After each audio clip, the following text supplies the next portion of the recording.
quest for political order, and really mean Constantine here. So Constantine was extremely important Roman emperor who took over, and what he did was he moved the capital. Moved the capital from Rome to Old Byzantium, or new, he's going to rename it when he does that. It goes to Constantinople. Okay, so that's what this is reflecting here. Constantine also important for us in particular because he normed he made Christianity the official religion of the Roman Empire in this new capital that was very conveniently away from the established religions, and also therefore the priests of these established religions. And so he would only let people advance in his new administration who were Christians, essentially. And so this is the big thing. This changes the rest of the world, or what's going to form into Europe. Right, the cultural continuation in Europe that we inherit is possible because of Constantine. Because after he moves the council, he decides he needs to norm Christianity. And so by norming, I mean he wants to get everyone on the same page. Because remember from before, early Christianity is incredibly diverse. And there are all sorts of swaths of early Christians. So some early Christians believe Jesus was not really here substantially. He was really just like a spiritual apparition. Some people think Jesus was fully human. He wasn't. He was just like a great teacher. Some people, combination of. Some people would think, like the Gnostics, if it was that Jesus was God. We're all kind of God, but Jesus fully manifested God. I think was the idea of Gnosticism. And it was so scattered, I guess I'd say, people couldn't really agree, and this frustrated Constantine. Because what he had said back in the day, before he conquered Rome, as a general, how he liked to tell the story later, and there are several versions of this story, but he said, I saw the sign of the cross before this important battle over a bridge back in the day. And so now for Constantine, hard to say what's in his heart, but notice how it starts lining up now. There's one God, there's only one God, there's not all these gods like y'all thought in Rome. And so now I am the ruler who is ordained, like God meant, the one God meant me to run everything. But he's frustrated with all this, since there are so many different kinds of early Christianity. And so he basically says, on this side of the Mediterranean that I control, and this is significant because he doesn't control the other side of the Mediterranean, like what the religion is at the time. What you're going to do is I'm going to put you in a room, and you're all going to agree to something. And then we're going to write it down. So remember I was stressing this before, published, not published. The writing it down, publishing it, this is only the trained people can read. Most people cannot read at this time, but this is extremely important. Much, much later, people are going to be able to read the Bible, but normal people, but not now. What this will do, though, is notice that, so after they get things written down, the beginning of this is the Councils of Nicaea that he did in Constantinople. So it starts norming the nature of Jesus, some of the basic doctrines, and so on. And so what this is going to enable, this approach is how we're going to think of it. If he's writing down, or if he's having the priests essentially write down what they agreed to, then you can train what we're going to call priests. So think proto-Catholic Church here. And this is extremely important because in a much later time period, so by the way, this is over here, Constantine, always the general first, right? This is incredibly strategic. Some of you may have a video game where you play this. This empire was around 1,200 years. This is longer than, in importance anyway, for more years than Rome itself. And so this is also what people mean by Rome never really falling, because it moved, when he moved the capital over here, he brought Roman culture with him, and it turned into a more of an Eastern flavor. This is going to fall into the so-called Dark or Middle Ages. But after it falls off, they're still connected for a long time, and Constantine makes Christianity the religion. It spreads back here, it overtakes the older Roman gods and all the way up through here. So, as we're going to see here in a little bit, Charlemagne unites what we're going to call Europe. These are tribal lands at the time. But he's doing it as a political ruler who over an area that is culturally more or less coming together in the form of Catholicism. And all this goes back to Constantine. Because without writing the stuff down, then the people who know how to train the other don't necessarily know what to do. They're not normed. And so then it would be like the mystery cults before who weren't really writing a whole lot of stuff down. And so it becomes, it's so dependent upon the ruling or the head priest at the time that it's very difficult for everybody to know what's going on and for the religion to spread in a consistent way over time. Okay, but so Constantine sort of solves the problem there, as it were, as far as creating cultural unity, I guess, is the thing that we're going to be concerned with. So, man, there is a whole lot about Constantine. Although we changed this city to Constantinople, we still call their area of influence the Byzantium Empire. Right? And it's going to be very important. It lasted a long time. They created a series of walls around the city. It was virtually, people thought it was impossible to take down. And on this side, for the bay here, if any ships came to try to take it over, they had this enormous, essentially a big old chain floated with some huge logs that would prevent the people from coming in. They would rain down arrows and Greek fire, which we haven't talked about. They still had at the time. So they'd throw it and it would they'd burn the ships down. And all sorts of neat stuff. And it wasn't until much, much later after this. So we're about 330-ish AD right now, or CE, as the book likes to call it. And it's not going to be until 1460 something, I think, off the top of my head, that Constantinople falls to the Turks, and probably wouldn't even have fallen in for the city, that like the influence had been shrinking for a while at that time, except for the rise of gunpowder, and specifically cannons. Cannons are what take down the walls of Constantinople much later, this change in technology. And it's also why people stop building castles in Europe in a different context. Because castles, just think of them as big forts with stone walls, essentially, after they get going. In our minds, by the time they get going anyway. And there's no point in building more castles after the rise of cannons. Then they adjust again to something different. This is always happening in military history. If you're interested in this topic, by the way, just message me. Well, there's a whole bunch of stuff you could present on, but it would really bog down presentations like this.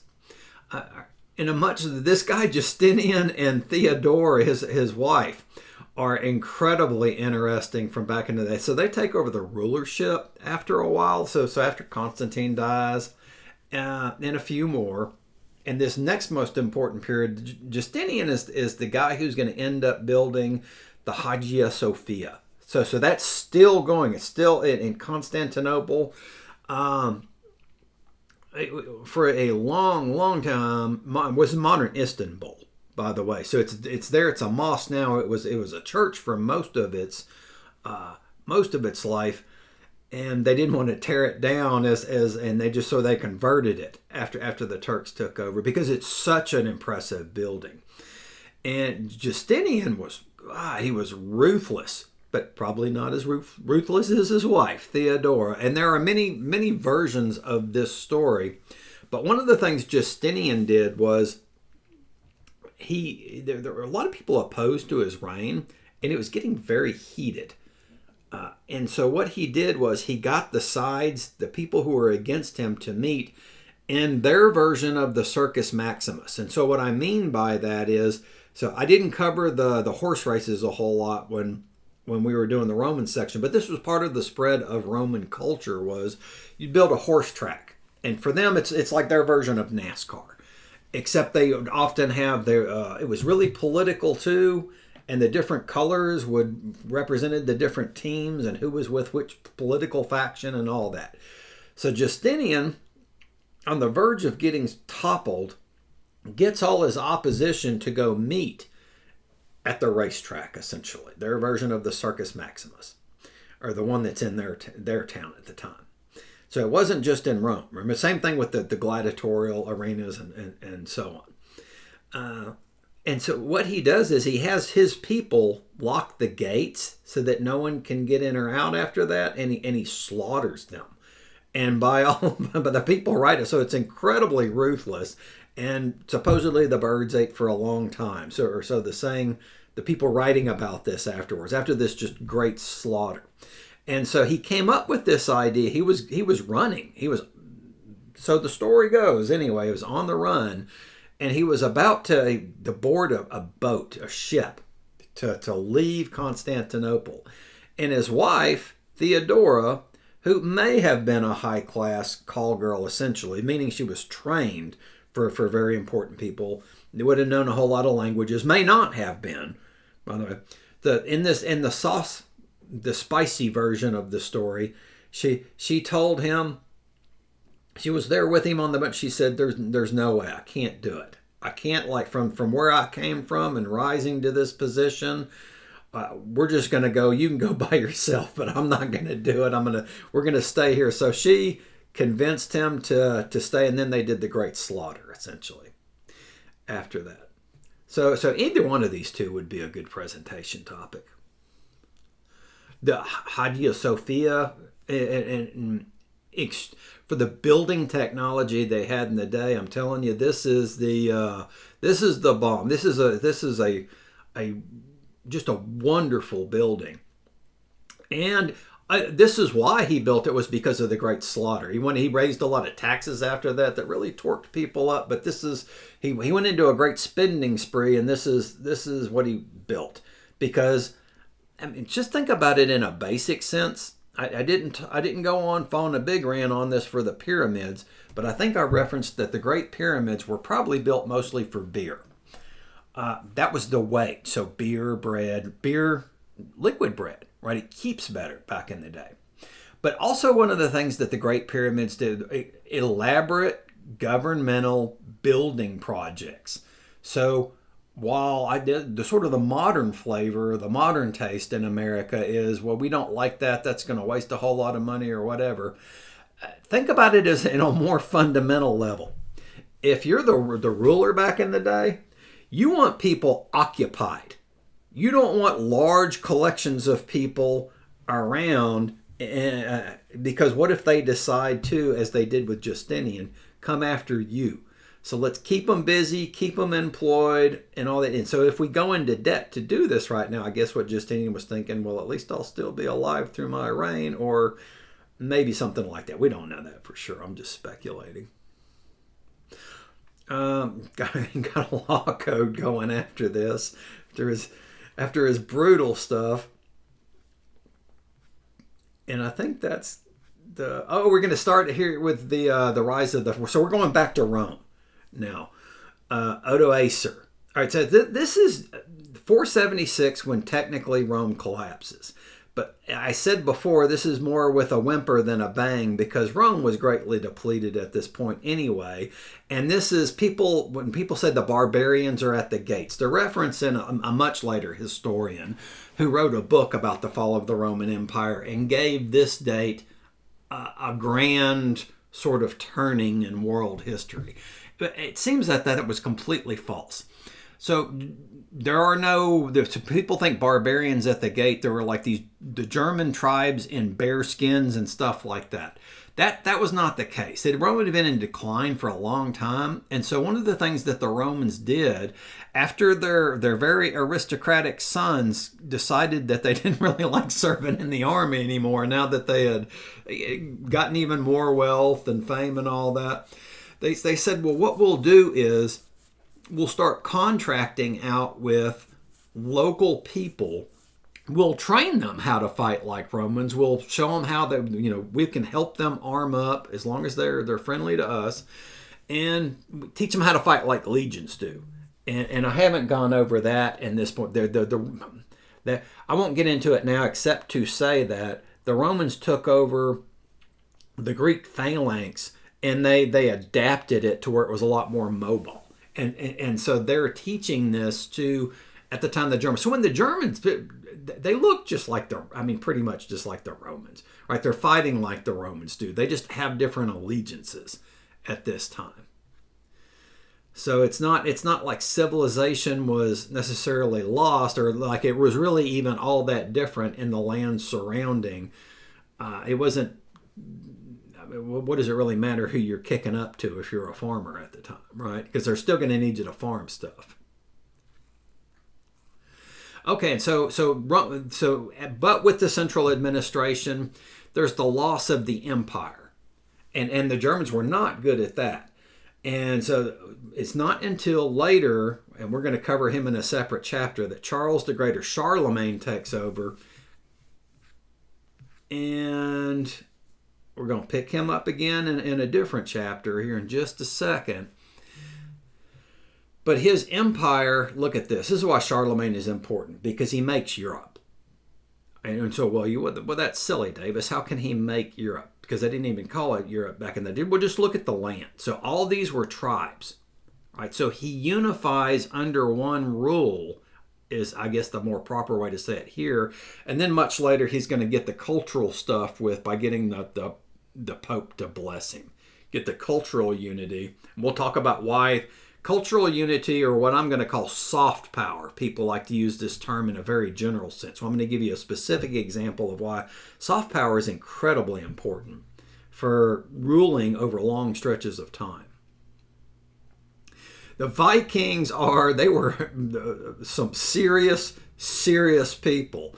And I say this because, I guess everybody's probably seen the popular television show here from a few years ago. But what I want to point out is, first of all, their name was originally a verb. We're going to go a Viking. We're going to go conquering. But how they did this was absolutely insane.